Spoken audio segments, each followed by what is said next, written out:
അപ്പൊ എല്ലാവർക്കും നമ്മുടെ പുതിയൊരു വീഡിയോയിലേക്ക് സ്വാഗതം. അപ്പൊ നമ്മൾ കുറെ ദിവസമായില്ല എങ്ങനെയൊക്കെ കണ്ടിട്ട്. ഓൾമോസ്റ്റ് ഞാൻ 1 മാസത്തിനടുത്തായി വ്ളോഗൊക്കെ ഇട്ടിട്ട്. എനിക്ക് ചെറിയ ഹെൽത്ത് ഇഷ്യൂവും കാര്യങ്ങളൊക്കെ ഉണ്ടായിരുന്നു. അപ്പൊ അതുകൊണ്ടാണ് വീഡിയോസ് ഒന്നും ഇടാൻ പറ്റാണ്ടിരുന്നത്. അപ്പൊ എല്ലാരും ഓണൊക്കെ നല്ല അടിച്ചു പൊളിച്ചോ? ഞാനും കുഴപ്പമില്ലാത്ത രീതിയിലൊക്കെ ആഘോഷിച്ചു.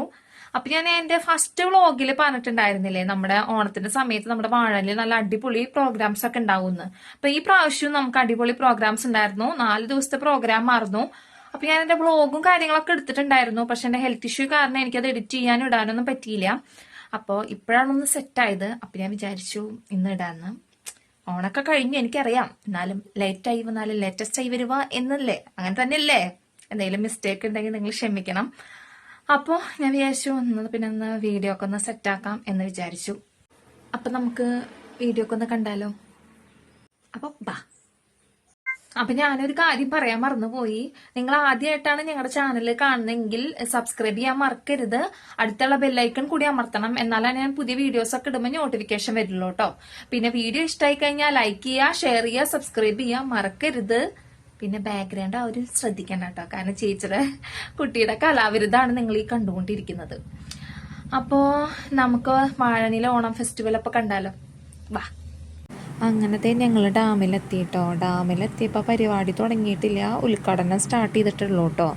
6:30 പ്രോഗ്രാം തുടങ്ങുമെന്നാണ് പറഞ്ഞിട്ടുണ്ടായിരുന്നത്. നാടൻ പാട്ടായിരുന്നു. അപ്പോൾ ഞങ്ങൾ ചെന്നപ്പോൾ തുടങ്ങിയിട്ടൊന്നുമില്ല, പ്രസംഗം നടന്നുകൊണ്ടിരിക്കുകയാണ്. അപ്പോൾ പ്രസംഗത്തിനോട് നമുക്ക് വലിയ താല്പര്യമില്ലാത്ത കാരണം പിന്നെ ഞങ്ങൾ മെല്ലെ അവിടെ നിന്ന് എണീറ്റിട്ട് നമ്മുടെ പൂന്തോട്ടത്തിൻ്റെ ഉള്ളിലേക്ക് പോവാം കേട്ടോ. പൂന്തോട്ടം കാണണം, രക്ഷയില്ല കേട്ടോ, വല്ലാത്തൊരു വൈബ്. ഈ നൈറ്റ് നമ്മുടെ പൂന്തോട്ടത്തിലൊക്കെ ഫുള്ള് ലൈറ്റ് അറേഞ്ച്മെൻറ്റ് ചെയ്ത് കഴിഞ്ഞാൽ എന്താ പറയുക, ഒരു വല്ലാത്ത വൈബ് തന്നെയല്ലേ. അത് തന്നെയായിരുന്നു അവിടെയും. അപ്പോൾ ഞങ്ങളിതേ പൂന്തോട്ടത്തിലൂടെയൊക്കെ നടക്കുക കേട്ടോ. അവിടുത്തെ ലൈറ്റ് അറേഞ്ച്മെൻറ്റൊക്കെ കണ്ടിട്ട് ഞാൻ അമ്മയും ഏട്ടനും കൂടിയിട്ടാട്ടോ പോയത്. പിന്നെ ചേച്ചിയും ഹസ്ബൻഡും കുട്ടികളൊന്നും വന്നില്ല, അവർ ചെറിയൊരു ട്രിപ്പൊക്കെ പോയിക്കായിരുന്നു. അപ്പോൾ ഞങ്ങൾ 3 പേര് മാത്രമേ വന്നുള്ളൂ. അപ്പോൾ നല്ല തിരക്കുണ്ടായിരുന്നു കേട്ടോ. രാത്രി ഒന്നുള്ളൊരിതൊന്നുമില്ല, പല സ്ഥലത്തു നിന്നുള്ള ആൾക്കാർ വന്നിട്ടുണ്ടായിരുന്നു. കാരണം അത്രയും ഭംഗിയുണ്ടായിരുന്നു കാണാൻ. കഴിഞ്ഞ പ്രാവശ്യം ഇതേപോലെ പ്രോഗ്രാമൊന്നും ഉണ്ടായിരുന്നില്ല കേട്ടോ. കാരണം നമുക്ക് പ്രളയമൊക്കെ നടന്ന കാരണം കഴിഞ്ഞ പ്രാവശ്യം മാത്രം ഉണ്ടായില്ല, അതിന് മുന്നത്തെ പ്രാവശ്യം വരെ നമുക്കിവിടെ പ്രോഗ്രാമൊക്കെ ഉണ്ടായിരുന്നു. അപ്പോൾ ആ ഒരു കുറവ് കൂടി ഈ പ്രാവശ്യം നികത്തിയിട്ടുണ്ട്. ഗംഭീര പ്രോഗ്രാമായിരുന്നു. അപ്പോൾ ലൈറ്റൊക്കെ കണ്ടിട്ട് ഞാനിനി എവിടെ നിന്നിട്ട് സെൽഫി എടുക്കുന്ന ആലോചിച്ചിട്ട് നടക്കുക കേട്ടോ ഞാൻ. കാരണം നല്ലൊരു സ്ഥലം വേണമല്ലോ. നമുക്ക് എവിടെ പോയാലും സെൽഫിയും അല്ലെങ്കിൽ ഫോട്ടോസ് വീഡിയോസൊക്കെ എടുക്കൽ മെയിനാണല്ലോ. അപ്പോൾ ഇതിങ്ങനെ പൂന്തോട്ടത്തിലൂടെ നടക്കുക, പറ്റിയ സ്ഥലം നോക്കിയിട്ട് അങ്ങനെ കുറേ നേരം അതിൽ അങ്ങോട്ടും ഇങ്ങോട്ടൊക്കെ നടന്നു. അപ്പോഴാണ് അവിടെ കണ്ടത് ഫോട്ടോ എടുക്കുന്ന ഒരു സ്ഥലം ഉണ്ടാക്കിയിട്ടുണ്ടായിരുന്നു കേട്ടോ പൂന്തോട്ടത്തിൽ. ഇങ്ങനെ ചെടി വഞ്ചിയുടെ രൂപത്തിലൊക്കെ ഉണ്ടാക്കിയിട്ട് അതിൻ്റെ മുകളിൽ നിറച്ച് ലൈറ്റ് അറേഞ്ച്മെൻറ്റ് ചെയ്തിട്ടുണ്ടായിരുന്നു. അപ്പോൾ അവിടെ നല്ല ക്യൂ ആയിരുന്നു കേട്ടോ ഫോട്ടോ എടുക്കാനായിട്ട് ആൾക്കാർ. ഞങ്ങളും കുറച്ച് നേരം അവിടെ നിന്ന് ഫോട്ടോ എടുക്കാനായിട്ട്. എന്നിട്ട് ക്യൂ ഒക്കെ കഴിഞ്ഞിട്ടാട്ടോ ഞങ്ങൾ ഫോട്ടോസും കുറേ വീഡിയോസൊക്കെ എടുത്തിട്ടാട്ടോ പോകുന്നത്. ഇതാണ് കേട്ടോ ഞാൻ പറഞ്ഞ ആ സ്ഥലം. നല്ല രസമുണ്ടായിരുന്നു കേട്ടോ അതിന് നടുക്കുന്ന ഫോട്ടോ എടുക്കാനായിട്ട്. പിന്നെ ആൾക്കാർ വരികയായിരുന്നു അവിടെ ഫോട്ടോ എടുക്കാനായിട്ട്. അങ്ങനെ ഫോട്ടോ എടുത്തുകൊണ്ടിരിക്കുമ്പോഴാട്ടോ അവിടുന്ന് പരിപാടിയുടെ സൗണ്ട് കേട്ടത്. പ്രോഗ്രാം സ്റ്റാർട്ട് ചെയ്തിട്ടുണ്ടായിരുന്നു. നാടൻ പാട്ടായതുകൊണ്ട് ഫസ്റ്റ് എന്തോ ഒരു കലാരൂപമൊക്കെ ആയിരുന്നു സ്റ്റാർട്ട് ചെയ്തത്. ആദ്യമൊന്നും വലിയ ഇഷ്ടമായില്ല കേട്ടോ. പിന്നെ കണ്ടു തുടങ്ങിയപ്പോൾ പിന്നെ കുഴപ്പമുണ്ടായിരുന്നില്ല, അത്യാവശ്യം കുഴപ്പമില്ലാത്ത രീതിയിലുള്ള പ്രോഗ്രാം ആയിരുന്നു. എല്ലാ നാടൻപാട്ടിൽ നിന്നും വ്യത്യസ്തമായിട്ട് സാധാരണ നാടൻപാട്ടിൽ സ്ഥിരമായിട്ട് കുറേ പാട്ടുകൾ പാടില്ലേ, ആ പാട്ടൊന്നും ഇല്ലാതെ പുതിയ പുതിയ പാട്ടുകളാട്ടോ അവർ പാടിയത്.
അപ്പോൾ എങ്ങനെ നിങ്ങൾക്ക് ഈ പ്രോഗ്രാമൊക്കെ ഇഷ്ടപ്പെട്ടു? ഞാൻ ഫുള്ളായിട്ട് കണ്ടൊന്നുമില്ല കേട്ടോ, കാരണം 10 മണി 10 വരെയൊക്കെ ഉണ്ടായിരുന്നു. ഞങ്ങൾ പിന്നെ ഒരു 9 ആകുമ്പോഴേക്കും തിരിച്ച് വീട്ടിലേക്ക് പോന്നു, കാരണം നല്ല വിശപ്പുണ്ടായിരുന്നു.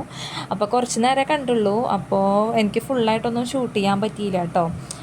അപ്പോൾ ഇത്രയൊക്കെയുള്ളൂ നമ്മുടെ ഇന്നത്തെ വീഡിയോ. അപ്പോൾ നമ്മുടെ വീഡിയോ ഇഷ്ടപ്പെട്ടെങ്കിൽ ലൈക്ക് ചെയ്യുക, ഷെയർ ചെയ്യുക, സബ്സ്ക്രൈബ് ചെയ്യുക. അപ്പോൾ ആരെങ്കിലും വാഴാനി പ്രോഗ്രാം കാണാൻ വന്നിട്ടുണ്ടെങ്കിൽ കമൻറ്റ് ചെയ്യാൻ മറക്കരുത് കേട്ടോ.